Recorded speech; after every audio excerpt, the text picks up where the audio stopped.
Charity Therapy, a podcast about building better nonprofits. I'm your host, Jess Birkin. Hello, welcome to this episode of Charity Therapy. Meghan and I are here again to answer all manner of nonprofit questions. Meghan, do you have your Tiny Chef? I do. I have my Tiny Chef. Oh, I have to grab it. Tiny Chef. I have my Tiny Chef too. We're both happy to be here. If you don't know who Tiny Chef is, you really should just get on YouTube and put in the words Tiny Chef. It's a really good palate cleanser. Hello. If you're doom scrolling on the internet, you know what I mean. Yep. It's very important. Thanks, Jess. I'm very happy to be here.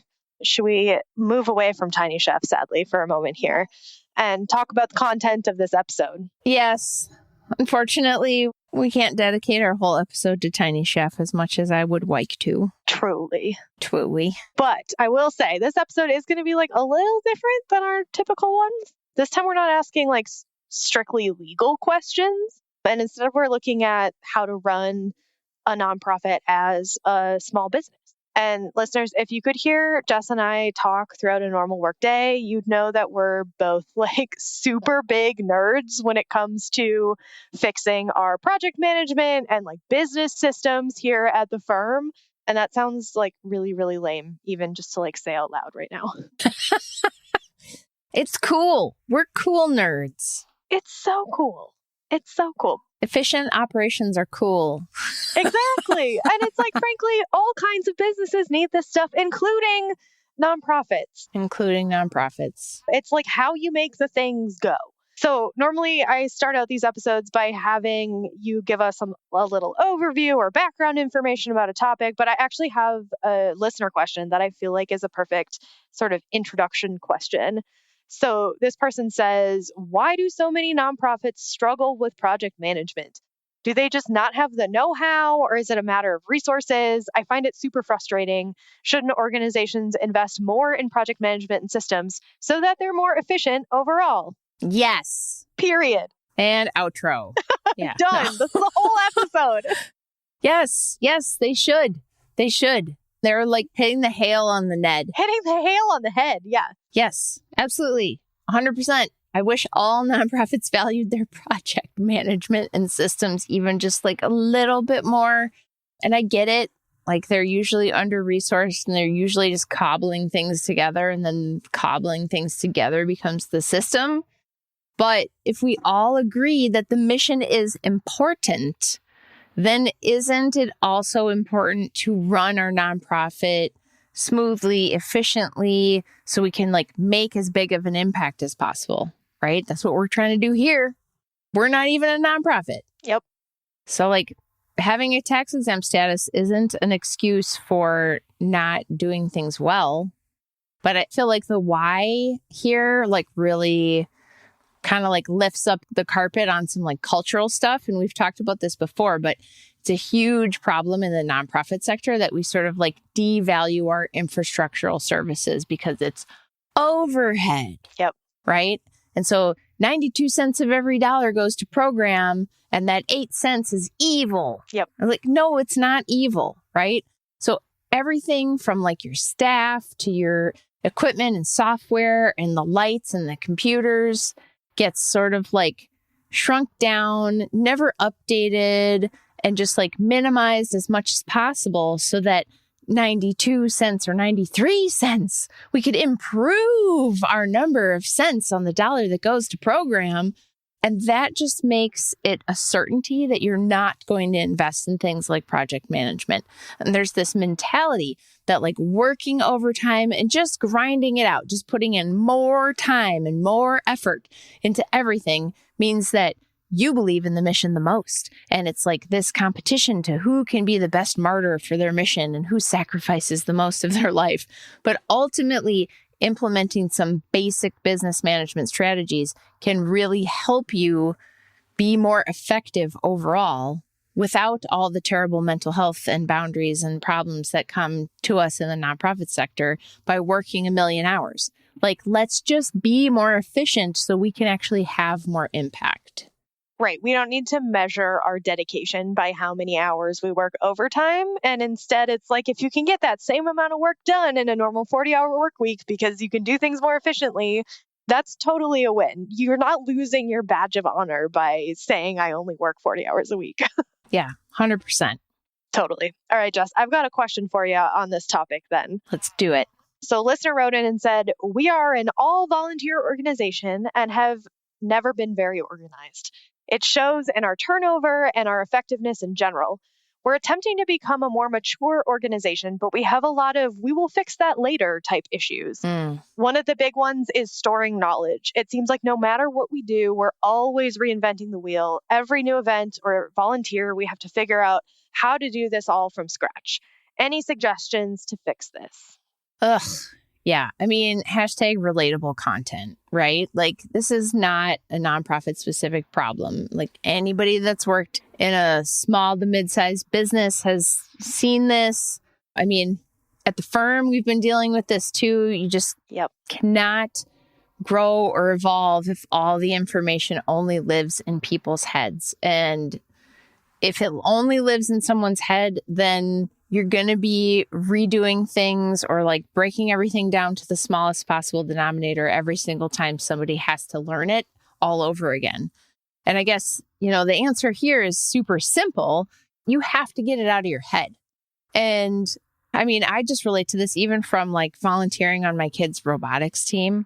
It's like, if anybody in one of the key areas leaves, they're screwed because absolutely only Steve knows how this works. Only Jennifer knows how that works. And it's like, that's been something I've been trying to help them with is just documenting how do we do this? Who do we buy our t-shirts from? How does that work? Where do we store our graphics files? Like just making a system so that there is a standard operating procedure for all the things that you do. And like literally all of it, because if somebody has to come in tomorrow and figure it out, how do you open the office? How do you collect the mail? How do you buy the t-shirts? Who do you talk to? How do you train your volunteers? How do you use the printer, right? All the things like big, small, whatever, they have to be documented. And yes, that takes time. And yes, that's time theoretically away from the mission, but you're like sort of paying the tuition when you do that because now you've written it down and now somebody can learn from that instead of wasting all of your human resources like retraining everybody or worse, reinventing the wheel when somebody new comes on board. So it does take time. There's no way around that. But like every time you do something routine, you shouldn't be done until you've documented how to do it. Yeah. There are like tons of platforms for this, right? Like we use this awesome one called Tetra. You could also use Evernote. You could use OneNote. You could use Google Docs, but I would say don't do that because I freaking hate Google Docs. Yep. That's another episode. I actually got into an argument with one of the high schoolers that my child is friends with about like the relative benefits of like Google Docs. I like to think I won that debate. I mean, you are a grown adult running a business based on Office products only and not Google Docs. Just because you've used it at school your whole life doesn't mean it's better. It's just the only thing you know. Absolutely. Yeah. But it's really not even like the system. The most important thing is that it's a platform that everyone can access. Everyone can update. Everybody can look at it and go, oh, we tweaked that. This is out of date. I need to update it. Or like, oh, why do we do it that way? Because now there's this like AI thing that we could do that would take like 1/10 of the time. Let's consider updating our process. Yeah. When you have everybody involved and everybody can like see what the rules are and what the standard operating procedures are, you're going to just inherently be more efficient and improve your process. And you don't want to pour all of your energy into like making something, but putting it in a 3-ring binder that goes up on a shelf and like nobody ever looks at and nobody has access to. Yeah. And I think, we've been doing this, like you said, at Burke and Law quite a bit. And one of the things that comes up when you start documenting all of this is you don't realize how much is really in your head. There's like, oh, dude. Yes. You can make a really basic checklist at first, and then someone who's not familiar with your day-to-day work will look at that checklist and be like, I have no idea what I'm supposed to do still. Like, great, you have this checklist. I don't know what it means. And so I think it does take a little bit of a shift in your perspective to say, okay, I'm going to draft this for anyone in the future to come forward and look at this. And it doesn't have to be a checklist. It doesn't have to be a written document at all. You can record a video. You can record a voice note, like whatever makes the most sense. But the biggest thing is that you can't keep it all in your head. Even just for you, if you're the executive director of a small organization and everything sort of flows through you, like there's too much for you to remember too. Like, yes, that's valuable brain space you could be freeing up. Preach. So that you can think about other things. And when you have to remember how to schedule your monthly newsletter, you can go back and look at your own standard operating procedure on that. Especially that. Like, I don't want to lose track of that, because your quality of life and your ability to like relax at the end of the day, so much of that hangs on your ability to sort of say, like, I know where all the things are and I can like let go of this for a minute because everything is going to be there when I wake up tomorrow. But if you're sort of like holding everything in your brain and trying to remember where all the things are, and that's like, do you have a project management system? Do you know where all of your things are in a state of to do, doing, done? Right? Do you know that thing that you have to do twice a year? Maybe there's this like annual filing and it just takes 15 minutes, but like every time you do it, you kind of have to reteach yourself because you can't remember from the last time you did it. All of that stuff should be documented.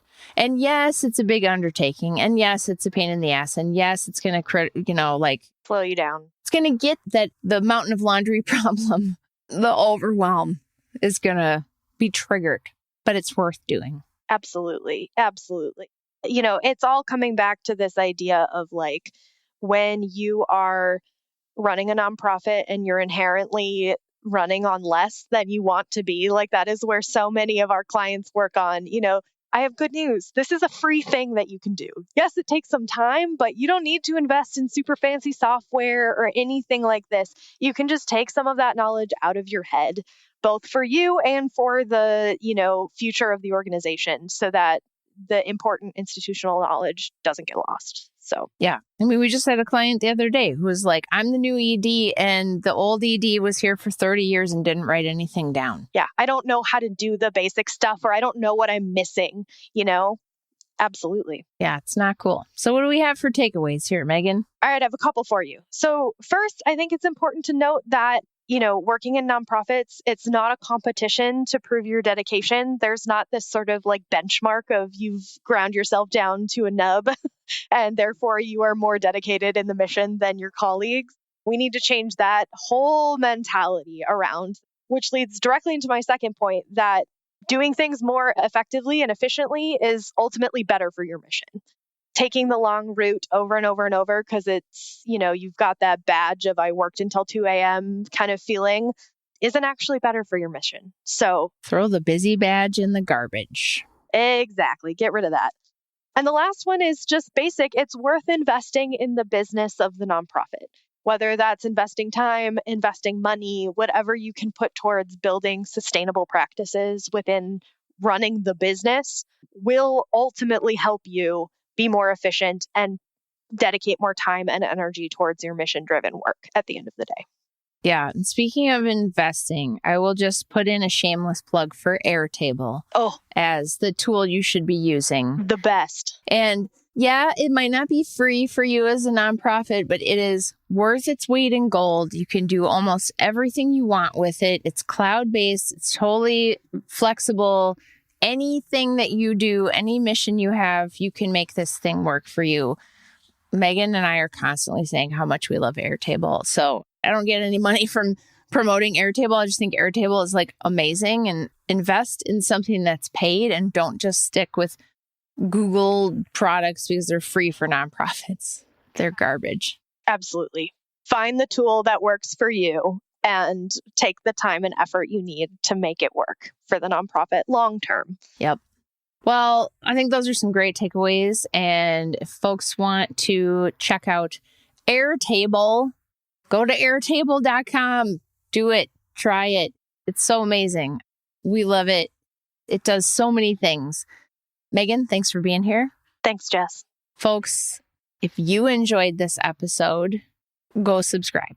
Go rate it. Apparently, the Apple Podcast thing is like where you should leave a rating. I'm an Android, so I can't rate this. So it's up to you. You're going to have to do it. Go to your Apple app, rate us, give us 5 stars, share it with a friend. It really helps us out. If you have a question or a story to share, we need you to ask us. We need a story. We need your question. So send me a note online or leave a voice memo by calling 612-208-9120. Thanks for listening. Charity Therapy is a production of Birkin Law Office, PLLC. Our theme song is by Whalehawk. And remember, folks, this podcast is produced for your entertainment and is not a substitute for actual legal advice.